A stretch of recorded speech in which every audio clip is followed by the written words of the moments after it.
Ladies and gentlemen, this is my favorite part of the year for this reason right here. What you listening to right now as we are live on Sirius XM broadcasting across the planet was, Heather, one of my favorite type of movies are Christmas movies, we man. All I know, mean, Sway. who doesn't? If you like a Christmas movie, give it a round of applause, man. Now.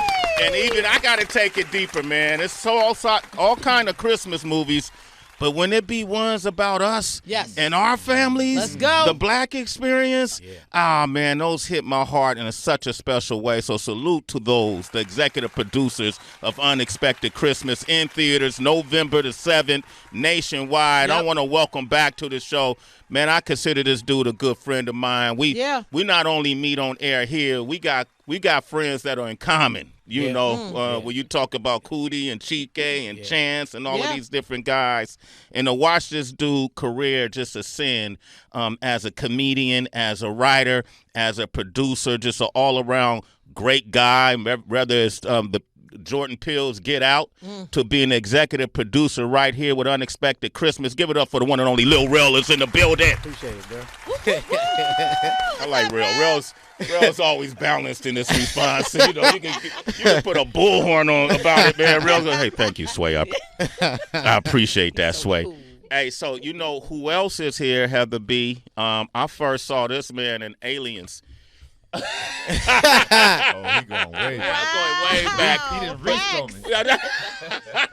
I'm going back to Aliens because that was one of my favorite series. But this man truly, we should be studying him when it comes to longevity and when it comes to just presenting nothing but quality work in his skill set. You know, but most recently, Beauty and Black. You know, where we've been able to watch this man just really consistently reinvent himself and bring a lot of explosiveness to the screen. And right now, man, I think he's probably considered the biggest sex symbol he's ever been considered in his entire career, man. Give it up for Ricco Ross, man.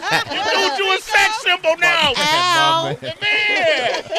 They whistling at you on the streets, bro. Oh, I don't understand it, brother. I don't understand it. Yeah, man. Okay, all right. Okay. Heather, I'm going to let you do this one because you've been speaking about her all morning long. I absolutely have been speaking about her all morning long, and I could not wait to tell you that you are my sister. I know this is the first time we are officially meeting in person, but your spirit, your energy, your drive, your love, your light has captured the world, and in particularly our community. We support you. We hold you close to our heart.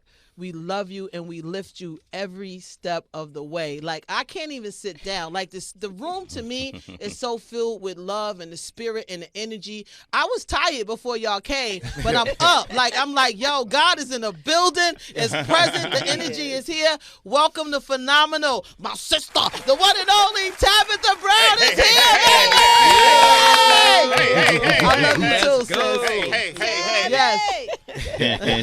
And they're not alone, man. No. I wanted to do this young lady last, but how they say not least. For sure. Because I know for a fact she came up to me. Her son came up to me. Is his name Tiger?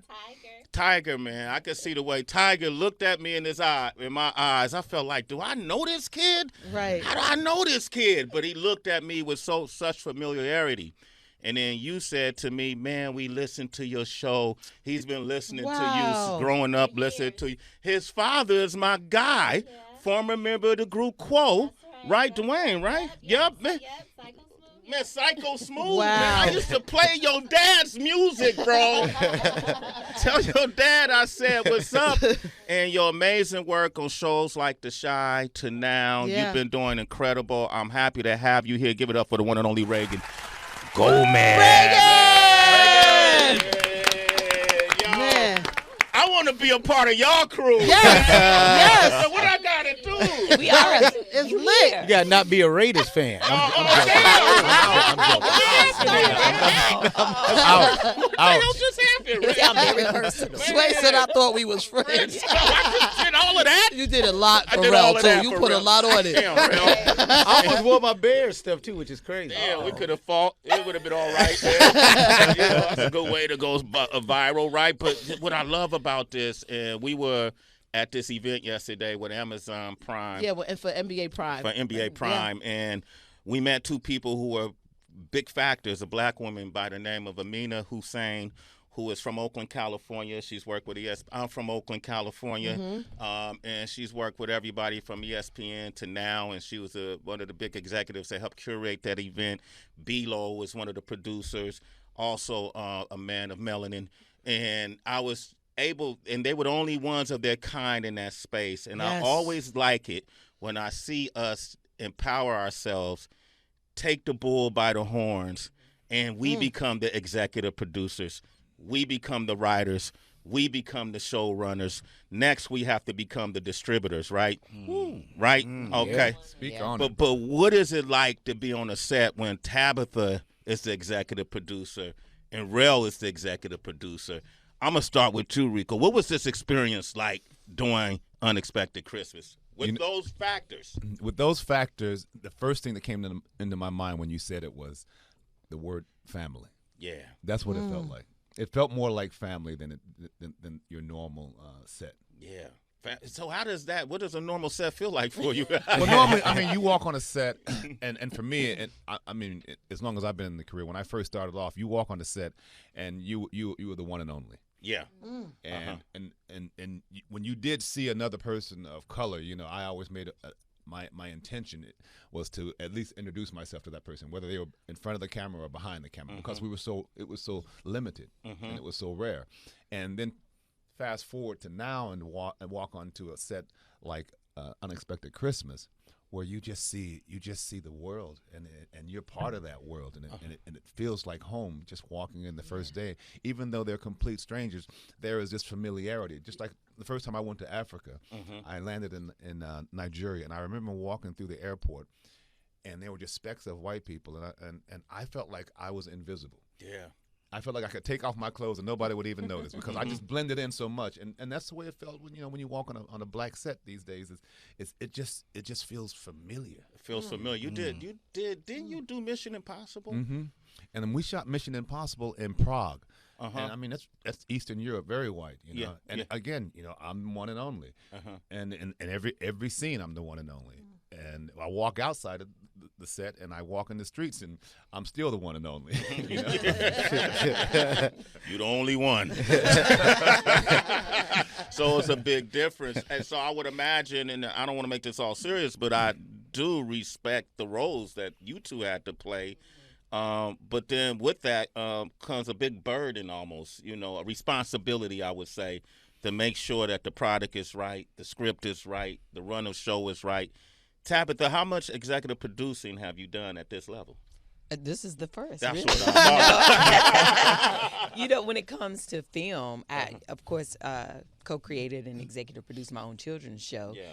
But that's different, That's on YouTube, right? Yeah. But this was pretty magical. I think with Rell, we both were having like a conversation when he called me about opportunities and understanding it. And also, like, not being afraid of taking those opportunities. So I'm like so excited that Trell Woodbury, who's a producer on the project, him and Phil Thornton, that they called me and wanted me to be a part of this. So I happily accepted, and with this amazing cast. And he's right, Ricco. It does feel like family. Yeah. And every time I step into a room or on a set, I want it to feel like family. I want it to feel like joy and love.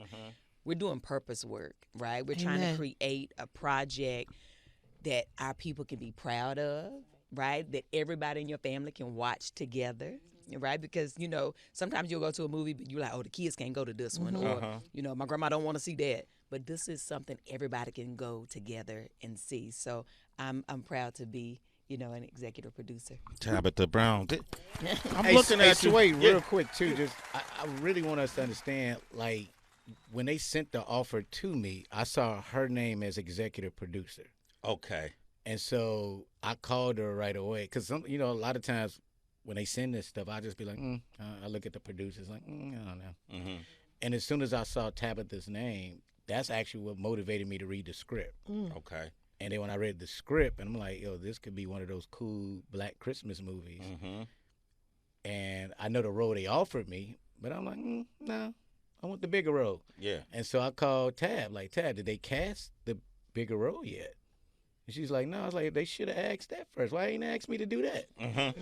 You know what I'm saying? And so we had a conversation, literally hung up the phone, Tab called Trell, I believe, and then that's just, it's been really fascinating watching. This is one of those things that happened from the beginning of it to what is blossomed to now. Mm-hmm. It is, man, you could just always tell, like, when God is really connected to something. That's wow, right. Speak on it. Because it blossoms differently. All these steps happen, and it's really because Tab was attached to it. That's what made me want to do it. Oh, wow. Did you know that, Tab? I did not. No. Wow, man. You know, Tabitha, I've never met you in person. You got a beautiful smile. I don't know who your dentist is. My God. Oh, who's your dentist? Shout out that dentist. Okay. Dr. Dan with the plan, okay? You at one point worked at Macy's earlier? I did when I first moved. When you first moved. And my daughter, who's doing extremely well now, has taken a lot of odd and end jobs. And as a parent, I used to tell her, hey, you're going to learn a lot of character from this, right? You're going to get some of those fundamentals that's going to benefit you, that's going to transcend when you start to ascend. That's right. What she's starting to do now. What did you learn? What kind of benefits did you learn from working at Macy's? Well, I mean, I worked so many jobs. Macy's, I was an office manager, right? But as an office manager, you don't really do that much in the office. You're required to kind of help wherever help is needed, and be open to helping. Like it's service, right? Customer service is my real background. Like I came from like call center work in North Carolina. I worked for UPS at a call center. I always say that was my Desert Storm training. Okay. And so learning to listen, you know, being available to help if you can, and never saying that I don't have nothing to do. Right? Like when you work a regular job, you can't be like, when your boss come in and be like, what you doing? Oh, I ain't got nothing to do. There's always something to do. There's always something to do. Right? Yeah. So even with that, with my career, my own personal brand and journey and the businesses that I have, I understand like every day, even if I'm on break, there's still something to do, whether it's something for myself or something for my business. Tabitha is here, man. Give her a round of applause. Reagan Gomez. Our girl. What do I think of when I think of you? Never Die Alone. Yes. DMX. Yeah. That's wow. like people's favorite. Wow. People come up to me in the street and say, $250,000 ain't shit. That's like their favorite. Hey. $250,000 ain't shit.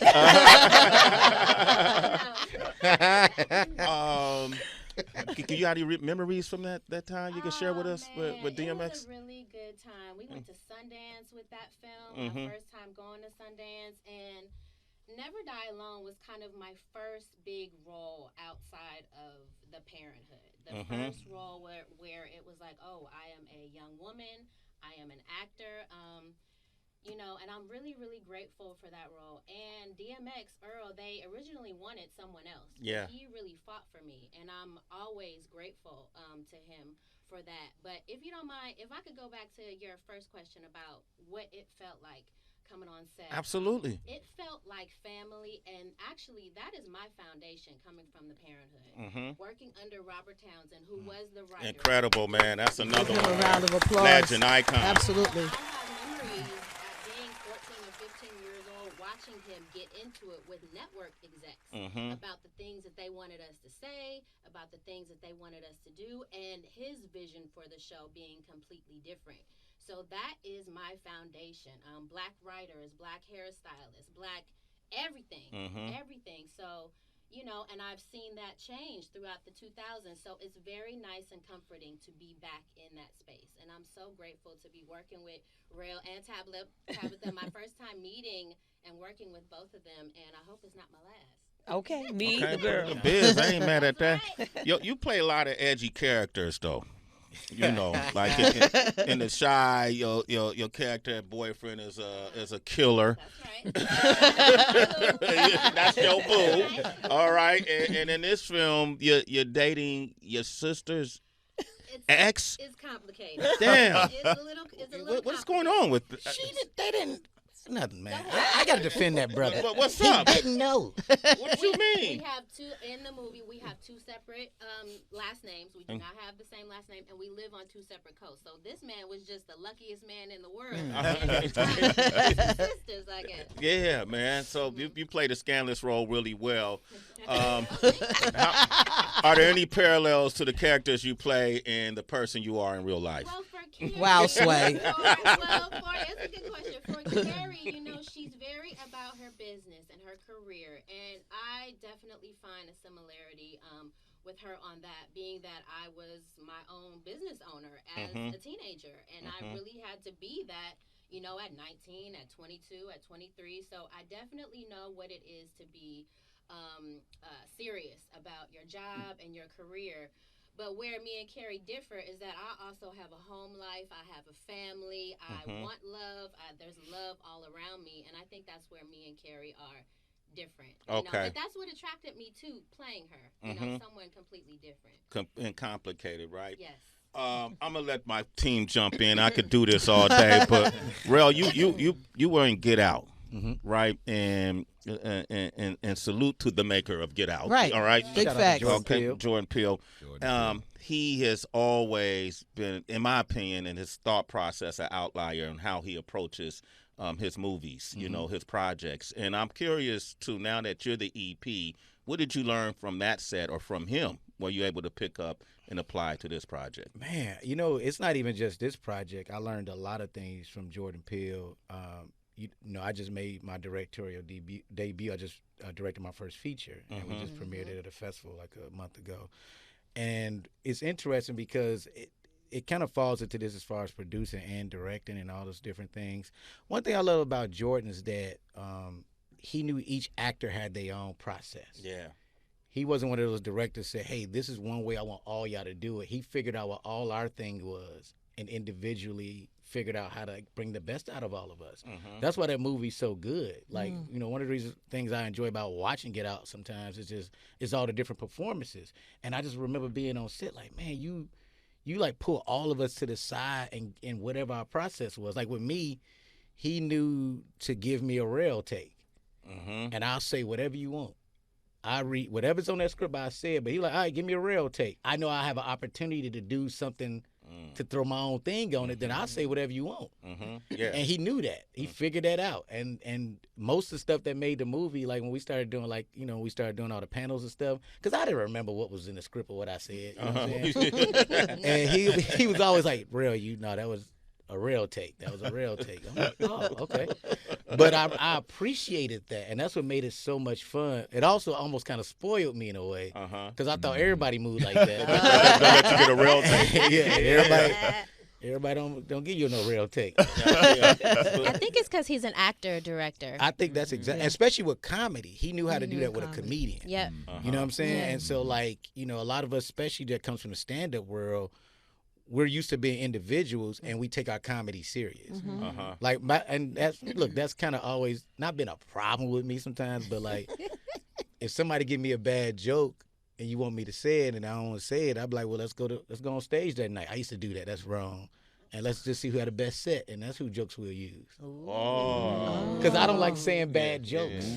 I just don't, and that's because I'm from the stand-up world. You know, like, you gonna make me say a bad, because I know how the black community look at bad jokes. I can ruin you, bro. Man, He corny. It's hard to recover from a bad joke. Well, you also, I've been heckled before. Yeah, right? I've been booed. You've been booed? I know what all that feels like from the stand-up world. So it's like, you like, hey man, I don't want, this is not good. I'm still on the road. I still want people laughing. Yo, but Rell, isn't it power in being booed though? You didn't see the power? It is power when it made me stronger. Yeah. But then that's why I know what works. You want to keep getting booed, right? but once again, what I did learn though, and this is what made it fun directing my first movie, was like making sure I gave each actor their own. I just sat down and asked them their process. Yeah. Like what's the best way for me to give you a note? And that's what I learned from Jordan. He was just so nice. Yeah. Nice. Damn, he said that like that's rare. He was nice. Nice. Especially right. for the director. Maybe it is. Sometimes it is. Like, Yeah. it's not, I mean, not saying everybody's not nice, but like, it just felt, and you know what's funny? That's what I love about this movie is that it felt like all of us was collabing constantly. Mm-hmm. Like, constantly. Mm-hmm. Which is why, like, it felt like even when we was, like, Ricco, some of the scenes were just the guys. It felt like we was talking out, like, before action. Like, it was just like we In were the sitting there green having room, the same which is- conversation as if we in the movies. Yeah. Honestly, we were more like, I actually like Terrence. So like in the movie, it was most of us butt heads, but like these people became my friends too. Wow. You know, and I thought that was really cool too. That's amazing, man. We got the cast of Unexpected Christmas is here. We're going to open up the phone lines, 888-742-3345. We'll come back and let the team jump in. It's Shade 45. We're back. We got the cast of Unexpected Christmas is here. Yep. Reagan, Gomez, Ricco Ross, Lil Rel is here, Tabitha Brown is here. And I want to open up the phone lines, 888-742-3345.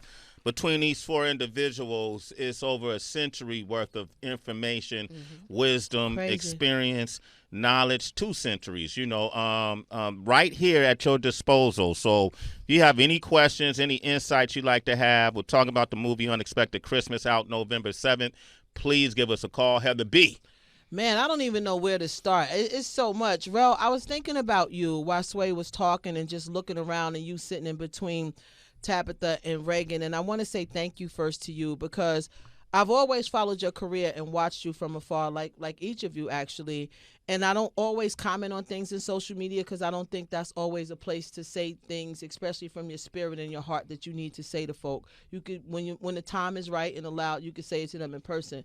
But thank you, because I feel as if you've always been an advocate for women, and you bring women along, and sometimes forgotten women, if you will. I watched what you did with Just Hilarious when you got your show, and to watch a brown-skinned woman, and I think we all know what I'm talking about, be put on a major network. I'm sure that was a fight behind the scenes that none of us were a part of, but you did that. So thank you. And as I watch you sit in between these two women, yes, Tabitha is an EP and Reagan as an experienced and seasoned actor, but there's things that go on behind the scenes that executive producers and different people have to fight for, and you looking across the room like, y'all are bugging. Do you know who this is? Like, why do I even have to explain myself? But you do that to me on a constant basis. So thank you, Rell, for that. I appreciate you even paying attention to that. It's very intentional. When I had to show Rell, like, I remember I had to argue because Jess wanted to change her hair every episode. And I had to talk to the head of Fox about that because they was like, if she change her hair, are they going to recognize her face? What? Oh, wow. Also, black women change their hair all the time. That's right. And so it's like, Queen of I the couldn't believe that was a conversation, but it was a real conversation. Recognize her face. Yeah. Man, but it was, cause they was like, well, she should have the hair that's on the billboard. I'm like, what? Her face ain't changing, like just the hair. right. And so, but it was always little things like that, but it's very intentional. Like even Yes. just Vacation Friends with Yvonne Orji, I do something very specific about, like, not to be like that and not trying to make this a colorism thing. No, but They tend, they don't cast a lot of chocolate sisters and stuff. So like it's been very, if you watch a lot of the stuff I've done, been watching. it's very intentional. And with the show, that was very intentional with it. Like even just, Kyla Pratt, who I'm a big fan of. Yes, shout out to Kyla Pratt. It's always interesting when networks kind of give you pushback about stuff. She comes and do the show and is amazing. Next thing you know, she has a deal with them. She's on a whole nother show. I'm like, that's interesting because I remember the first conversation we had. What I said, and it was always that's always very intentional. Even with this movie, it's very intentional where, like, I meet people all the time, and it's not even just black women, even just black comics. Like, all that stuff is very important to me and very intentional. And honestly, talking to Robert Townsend, which I've had some great conversations with, and seeing how intentional he was about a lot of things. And I love what a lot of them did before us. Even Keenan, too. Yes, Ivory Wayans. Wayans. And so I've been very, very intentional on a lot of little things like that. Even just our AD I met from Unexpected Christmas, she became the AD for my movie. So when we were shooting Unexpected Christmas, shout out to Vanna James, Vanna was just moving in such a great. Mm-hmm. I was so impressed by her because I've worked with a lot of ads, but I'm like, I like how she doesn't yell at nobody, but she still has authority. I need her for my directorial debut. That's who I need to be my partner on this. And it was almost, I think she was shocked that I hit her, but I'm like, no, I need you to. And when I tell you, man, she was such a great part. Like when it's your first thing, it's nervous. I was a little nervous about certain things. But then black women showed up for me again. That's right. Ava DuVernay sat on the phone with me a couple hours. Come on. I had a bunch of questions. Guess who answered all those questions and gave me a list of things to do? Was Ava. You know, guess who sat with me? Like a lot of the business moves I made. Had lunch with Issa. Issa broke a bunch of things down. Black women has always showed up for me. And so I tried my best to show up for them. And that's just being Noted. real. Oh, It's man, very Rell. Noted, brother. Noted. Thank you. Rell, come on, man. And on that subject, we should make a shout out. This month is Breast Cancer Awareness Month, too. Yes. Absolutely. Absolutely. Thank you. Rico. I want to go. Rico just hit me with the straight up radio. You heard the voice. voice? It's midnight. It's midnight classics with Ricco Love. You may think it's Ricco Ross, but it's not. It's love tonight, baby. God, we was gonna go into here's saving all my love. Like, go ahead and do that, Rico. You've done that before. Go ahead and do it, man. Stop it. Can I piggyback off of something that Rell just said? This Absolutely. is why it's so important for us to be in those rooms. Because I remember a show that I did. I wound up getting it, but when I was auditioning for the show, the writers, directors were all white, and I came in and I did my thing, and I felt amazing. I learned this later. Everyone in the room was like, maybe this was 2005. Everyone in the room was like, she's great, but she's an unknown. We don't know who she is. And the cameraman was black. And he stopped them and he said, she is not unknown. We know who she is. We loved her from the parenthood. So you need people in those rooms Reagan. when they're making Yes. those decisions because Thank they you, don't sis. know. Yeah. They don't know, They and they don't unknown want to to know. them. They don't want to They know. don't want to know. They don't want to make the effort Yep. and none of that. Yep. Right? Yep. That's why y'all important. Give them a round of applause. Pip, pip, pip, pip. Trigger. Yo! Oh my goodness. I'm so happy to have all of y'all. Tabitha, Rell, Reagan, Ricco, just such a treat. Unexpected Christmas. So it makes me think about how the holidays, you know, have this way of making all of us feel like kids again, right? That's the power of nostalgia. And it made me curious for you guys, is there like a core memory from your childhood during the holidays, whether it's, you know, Halloween or Thanksgiving or Christmas, that you felt like was so defining that it shapes who you are as an adult? Great question. I'll jump in right on that right quick. You know, Christmas time will come, and I come from a large family. I have 5 brothers and 5 sisters. Wow. And at one point, we lived in what Oprah called the poorest town in America, Pembroke, Hopkins Park in Illinois. And I remember at Christmas time, we used to get these canned goods, and some of them didn't have labels on them. So you would have to open them up to find out what was in them. And I just remember how my mom used to flip that. You know, because she made it seem like it was a surprise, like it was fun. Like it was a present? Sauerkraut.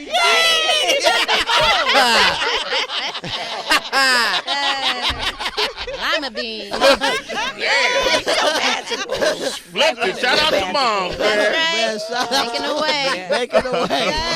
Damn, how you flip sauerkraut, Mama Rico? You gotta be creative in times of chaos. That's right. Oh, Yes, my but you know That's what? I right. feel like for me, I'm thinking about my mom too, of course, who has passed, and I really believe my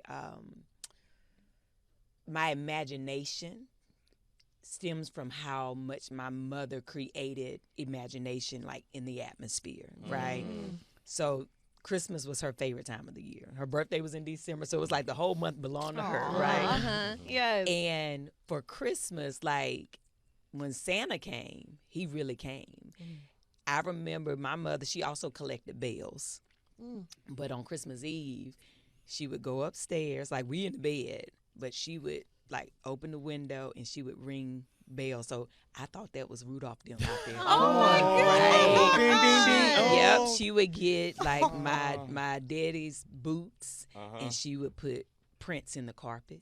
She would sprinkle all the different things. Like she made, when you woke up, you thought Santa and all his friends had been in that house. Yeah. And it made my imagination so big that I thought anything is possible, right? That magic really does exist. And I truly believe it does. But I still carry that today, right? Aww. So That was beautiful, man. Yeah. She used to go, "You just missed them." Oh yeah, Right? And I remember she was like, oh, "I'm so glad you did, because I hate for him to have to put that pepper in your eyes." And I, was like, I was so afraid of getting pepper put in my eyes because I didn't want to see. If you see Santa. He got to put the pepper in your eyes. Oh, I never heard Yeah. that. First I'm hearing. What? I've never heard that Yeah. You're not trauma. supposed to see him. Yeah, you're not supposed to see him because Said it would put pepper in your put pepper in your eyes because so it could take away what you saw and make you forget. Yeah. That's scary, man. I don't. It is, but if you think of the imagery, right? We're talking about imagery. His boots were always like hanging. You never saw his face. He was always turned to the back a lot of times. The kids, I heard the same thing, Tabby. We weren't supposed to see him. Yeah. I get that, but the pepper in the eyes. It was like It's black blinded. pepper. The black pepper. Black pepper, like he would what's- sprinkle it in your yes. eyes so that you can't see. Oh, you learned something new. Wow. Yeah. Look it up. I bet you Yeah, it's there. Ray, you got any core memories? My core Christmas memories come from my own children. Me and my husband, we've been together since we were very young. So when we started having our own children, Christmas was just the favorite time of the year for everybody. And now that they're older now. My oldest is in college now, and my youngest is in high school. So right. It just be realizing that I'm the mom, and now it's my turn to make sure their Christmas is amazing. And we've had so many amazing memories with our kids, going to the Polar Express train and all of that, because the kids I love the Polar Express. Yeah, we've had a lot of good memories. Y'all been married since 95? 99. 99? Wow, Man, congratulations. Been together since 95. Yeah, and I'm so happy we didn't have social media back then. Me Let me too, tell you. man. Because I remember when y'all first got together. Yeah. All right. All right, social media sway. Business. Rell, what about you, man? Did you have Christmases? Yeah, they are all. I have really great memories with Christmas, but it's interesting now because we've in my family we've lost. We're starting to lose the anchors. Yeah. And so, which is cool. My family, it's a museum in Chicago that just opened called the National Public Housing Museum. And my family is one of the featured families. So they literally recreated the apartment my mom and my aunts and my uncle all grew up in. Wow. And I went to, and they let me narrate it. So when you go in there, you play the thing, you hear me narrate this thing with my family. And it was one of the toughest things I ever had to do because it was it was more emotional than I thought it was going to be, retelling certain stories and things like that. And so for me, the core memory, and this is just where I'm at now, and just hearing, I didn't know you was going to ask this question, so hopefully I don't get all weird. But it's, we would go to church on Christmas. Yeah. And my uncle's a pastor, it'd be his church. And the great memory is, it's just coming, in our family, we always had the one house. This is the house we all go to, the house on Huron, on the west side of Chicago. And, you're excited to see what everybody has gotten. You have different people from the church coming through. It might be somebody who didn't have much that year, and our family invited them to dinner. Every year was certain movies that got taped, whether it's us watching The Color Purple and then watching that church scene over and over again. You know what I'm saying? Them playing Scrabble. And I just remember being a little kid just observing all this love. Yeah. And that's where I come from. And when I fast forward to where my life is today, it's because a lot of, especially being a comedian, people want you to have this crazy, tragic life. And that wasn't my life. My life was, we wasn't rich, but we was rich in love, rich in faith. You know what I'm saying? And so, I guess with losing mostly everybody, it's you remember as a little kid. So now I think we're just trying to recreate those experiences for the next generation. And so that's, for me too, is kind of owning where I'm growing into my family now. It's like, okay, now I'm becoming the wise guy, like the guy The who, patriarch. yeah, you know, and it's really interesting, but it's just really remembering just having moments as a little kid where you kind of sit back and you sit on that couch, you just look at your family. Yeah. Yep. And then I see that same group, you know, now, like when I do stuff in Chicago, even when I screen this movie, and I'll just watch them watching me. And how, like, my Aunt Jenny get emotional about everything. But, you know, she just did Family Feud, which Jesus Christ. That was probably the greatest thing I could ever do for her. She's a superstar. She's famous, bro. She's famous now, man. They call her, they go, Aunt Jenny. But it's just that. It's just remembering just being around my family. I had such a beautiful black family. That's what I love about this movie. Not to go back to that, but it's one of the reasons why I said yes to it, because it's like, man, that's such a great, like, we just need to display that more. Yes. You know, I think that's what Unexpected Christmas is so beautiful. The unexpectedness about it is, okay, things can happen, drama can happen, but love is still the core. Yeah. And faith. Yeah. You know, Rico's character does the speech at the end that buttons all that. Yes. That's what it's about. Wow. Yeah. Man, thank you, Rell. Thank you, all of you guys. Rico, you remember the speech? Go ahead, man. No,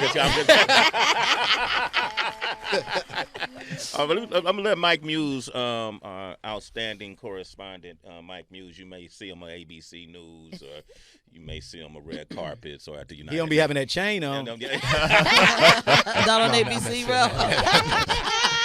Mike said, wait, you know, this is shade 45. Let me throw the shade up. Throw the shade at him, man. We interview his chain every day. So. You stupid sway. I love it. I love it. Good conversation, ladies and gentlemen. This has been so great. I'm a huge fan of all of your work, Tabitha, Lil Rel, Reagan. But Rico, this one comes to you, man. I am such a fan of your work, and the reason why I'm smiling so big is because you enter my group chat every week. There's a dear friend that we share. Regina Robinson loves you to pieces, and she's a friend of yours. And so that's right. we text about you at least twice a week due to beauty and black. So she loves you, first of all, has huge admiration for you, and as a result, I am a huge fan of yours. So you have definitely a #1 fan of Regina. Thank you so much.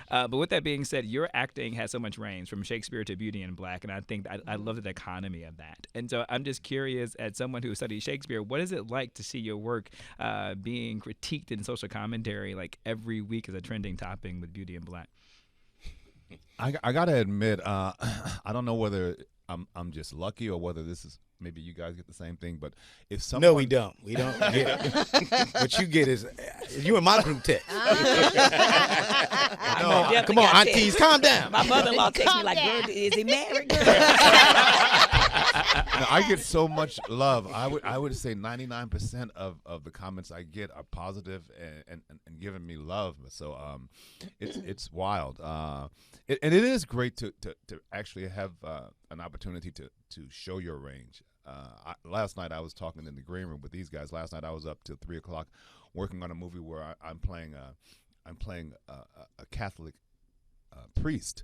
But then the next movie that I'm playing, and I starts on the 20th, I'm playing Satan. Wow. Back to back. You know, you got nightmares. No. When you first meet him, he's cool. He's smooth. He's charming. Okay, because that's like what the real life. deal. Yeah, that's real life. Like the real deal, right? Man. Yeah. And then to play Horace in Beauty and Black, and then to go from that to playing the patriarch of this family in Unexpected Christmas, which is the antithesis of Horace. And Horace, he hates his kids, and my character, he loves his kids.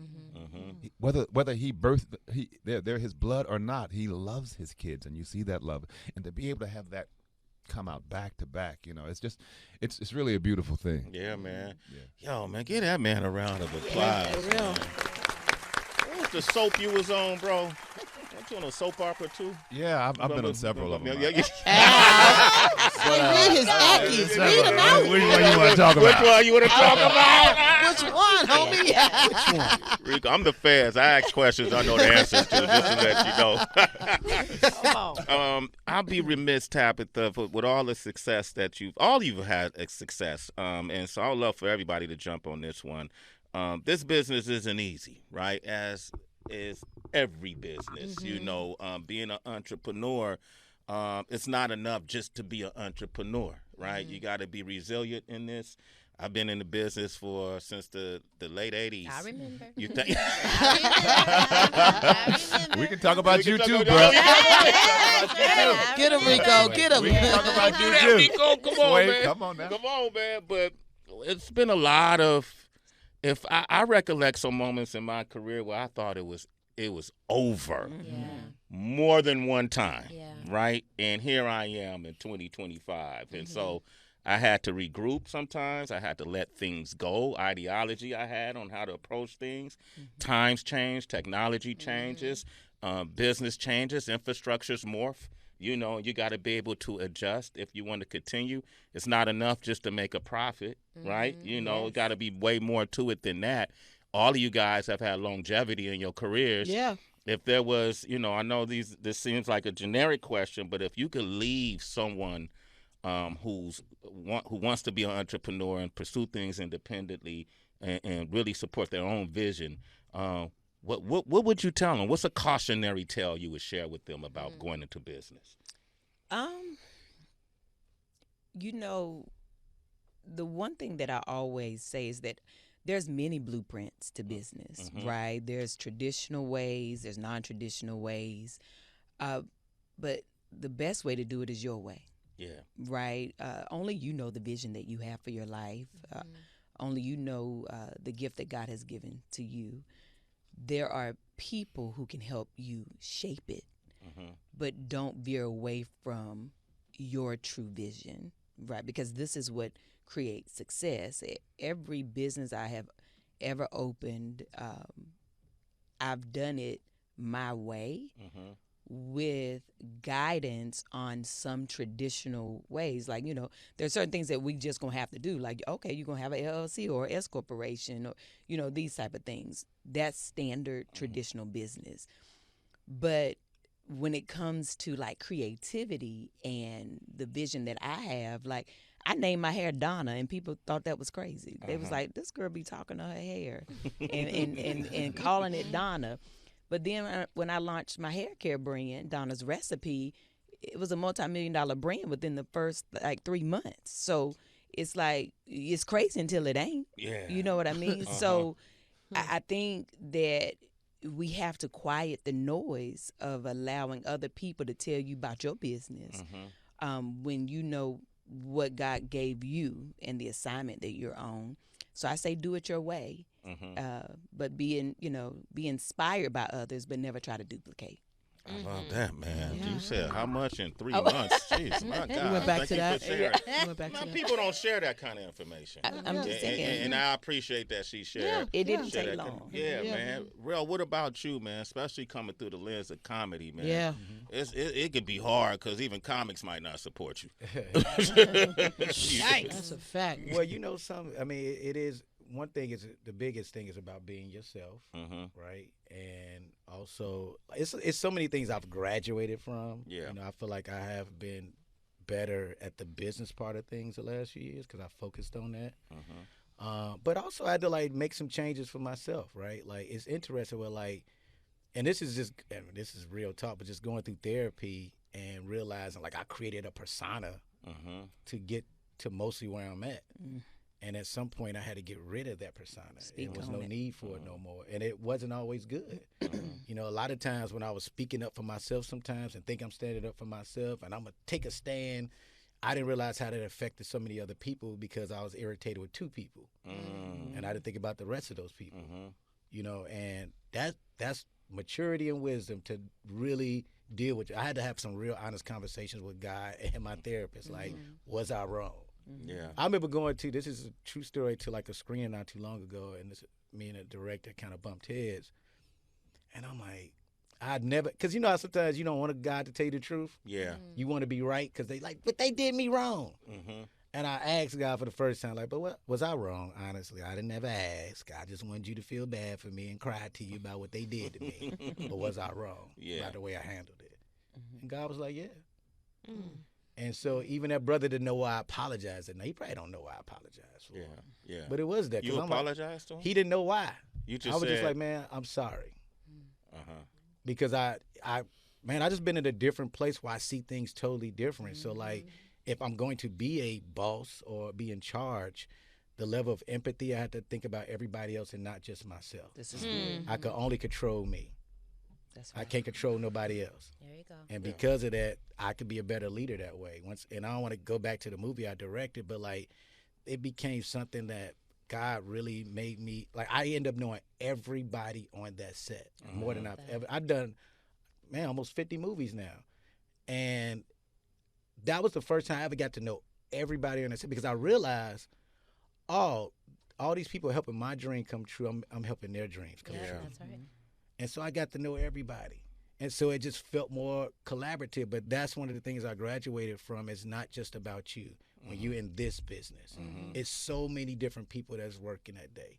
And I know sometimes people can get on your nerves, and sometimes it could really to the point you wasn't wrong, but you have to be a bigger person because you got to think about everybody else. And I learned a lot from that. That's just where I'm at now. It's amazing, man. I appreciate you sharing that, man. Thank you for sharing that, Rell. I appreciate you for that one. That's right. Reagan, you want to?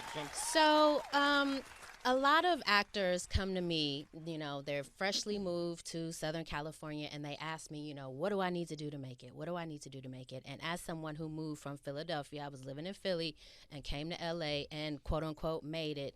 My first thing is to tell them, who is around you? Who are you surrounding yourself with? Because I feel like in this business, we're always, what's the next job? What's the next job? Am I going to get this part? Am I going to get that part? And 10 years go by, 15 years go by, and you're like, where are my friends? Where is the love in my life? The people that don't give a damn about what movie I'm on, what show I'm on, the people who check up on me when I didn't get the role, or who want to come over and cook for me. Your family life, your friends, your chosen community, they are just as important, if not more than your career. Because like you said, Sway, as the business goes up and down, we have to adapt, we have to forget things and learn new things. Your foundation should be the people who love you regardless of whatever you're doing. So I would tell them, focus on your career, yes, but that personal side, it is just as important. It's just as important. And that love is what sustains you as you're out there fighting for your career. So I would say that is the most important thing that I think people need to focus on. Gosh, man. Thank you, man. Thank you. Yeah. Hey. Can I just piggyback on that for 1 second? I think it's also important to not compete. Oh, yeah. And if we can really understand that what God has for you is for you, you will understand that, like, you won't even care about when things aren't going quote unquote your way. You'll know that, oh, I didn't book that because that was not for me. And that's they'll try to somebody set else's you blessing. up to compete, especially being a black woman. There's only a handful of us out there, so they try to make us compete with each other. So you have to be able to think like that. That's right. What God has for all of us is for us. You both are mothers. Yes. And you've been doing this while being moms. Oh, yeah. Oh, Moms and wives. And that's right. We've That's been right. together Moms and wives, my bad. We've been like both with our husbands for the same amount of time. I've been with my husband 27 years. So. 26 since 98. Wow. Damn. Wow. That's that family. That's that right, support isn't it? base. That's right. Mr. Ross.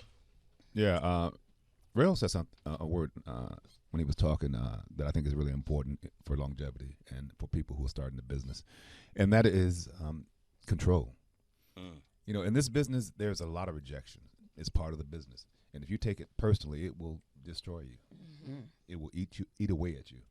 And what I would say to people in the business who are trying to enter the business or who are in the business now is, you can't control everything. You might go up for a part and you go in there and kill it, and then you see the part later on, and it's somebody who's got half your talent, but they're the nephew of the producer. And you beat yourself up all that time for why you didn't get that job, knowing that no matter what you had done in that room, that wasn't your job. And so I say, the things that you can control, that's what you kill. You go in there and kill that. And when you walk out, let the car fall where they may. You know, because you can't control that. But what you can control is what you do in that room. And there have been jobs where I've gone in and I've walked in there and I've killed the room, and I know I killed it. And I walk out and I didn't get the job. But then A year later, I get a call from a director about a job I ain't never known about. Yeah. Because he remembered They that remember you. audition. Yeah. And then the other thing I would say about this business is, don't wait for Hollywood. What does that mean? How do you not? What I wait mean for- by that is there was a time when you couldn't get a movie made unless you had $1 million and the camera itself cost $100,000 and all that. If you wait for Hollywood, and especially if you are a person of color or you are a female, you will be waiting a long time to get that role that you want. So what I'm saying by that is, talk to people. Everybody has a story, and our industry, Hollywood, was built on a 1950s concept of white family, white storylines, and anybody else, they were the others that contributed to that narrative. I joined the board, the SAG-AFTRA board, after the second year of #Oscar So White. Yep. 2 years in a row. Hollywood was embarrassed that they didn't have a single person of color nominated. Of course, you're not going to win because you ain't even nominated. Yeah. So 2 years, Oscar So White. And so I joined the board with one intention, and that intention was, we're going to change this casting, first of all. That's right. Instead of casting it on complexion, let's cast it on talent. Yeah. And when you cast on talent, you're going to get some surprises. And everybody's got a story. And we as people of color, we know the white story. Yeah. We're brought up with it. We know that well. Hello. But when we put our story there, that's something new, and now people are hungry for something new. Yeah. And there's room for all of it. There's room for all of our stories. That's why, some just real quick. I won't. You ain't never quit. Come on. Hey, you gonna do me like that, Ricco? The horse has showed up. No. Hey, hospital bed horse. But no, for real. I think we should stop getting caught up in the fantasy of Hollywood. Yeah. Like we love. Black people stop because sometimes and some people here just don't wait on Hollywood because they've already created what the fantasy of it is. It's really whoever making the money. Yeah. At the end of the day, like Atlanta could be Hollywood if it wanted to be. Period. Like stop getting caught up in the fantasy of it and just do the work. Wherever you are. Create where you at. I tell You know what people I'm all the saying? time, Just Hollywood what it is a is. city. Yep. Yeah. There you It's go. just a city. For real. It's Hollywood, California. And people want authentic stories. Tell your story wherever you are, and people are going to want to watch it and support you. That's right. Man, let's give a big round of applause for this cast. Wow. Man, let's stand and know this one, Come man. on. Hey, y'all got to stand up in New York too, man. I want to we thank y'all Thank for y'all coming so by. much. Give it up for Ricco Ross, the Yes, legendary. Ricco. Reagan Gomez, the legendary. Reagan. Tabitha Brown, the Tabitha, legendary. yes. Lil Rel, the legendary. Rell. Thank Unexpected y'all. Christmas in theaters, November the 7th. Hey, all of you have open invite to come back. I don't care. It Absolutely. ain't even got to be a project. Very It ain't got to be a project. Just pull up. Just pull up. We in Pull up. LA now, man. Right, I all love right. this. Yes. Thank you. I gotta hang out with you anyway, Ricco, because I I'll gotta. take you up on that, brother. Okay, I You want to. trying to change your voice? Yeah, I'm working with Ricco, Doing late night radio. Ricco Ross. Saving all my Sway in the love for you, evening. Whitney Houston. I was in that Sway in video. the evening. Wow, Sway. Y'all got to come back. Anyway. I want to ask y'all just to sit down, chill Yeah, out for with real. us, I you love know. And I know it's the movie, and congratulations. I can't wait to see it, but it's an honor to have you all here. real. Like this. I can't wait till you see royalty. it. I can't wait till you see see. it. Hey man, you on fire! I can't wait to see what you do with this one. All Come right, get your son in the shot. Come yo, over Tiger, here. come get in the shot, man. You on Come on. Sway in the morning, You yo. a citizen. Yo, come yo, right John, here. throw a beat on. I know he got bars. Oh, he ain't No, trying he to don't. freestyle. He got bars. Your dad did. No, you She said, Nah. no, he don't. Yo, but y'all listen to the show. Oh yes. We've been listening to you as I drove him to school since he's been in elementary school. So I let him take today off from school because I'm the mama and I can do that. I can do that. So Hey, let's give him a live one, Heather. Okay. All right. Hey, Tiger, your dad D from Quo, your mom, and you are all citizens. Sway in the morning, baby.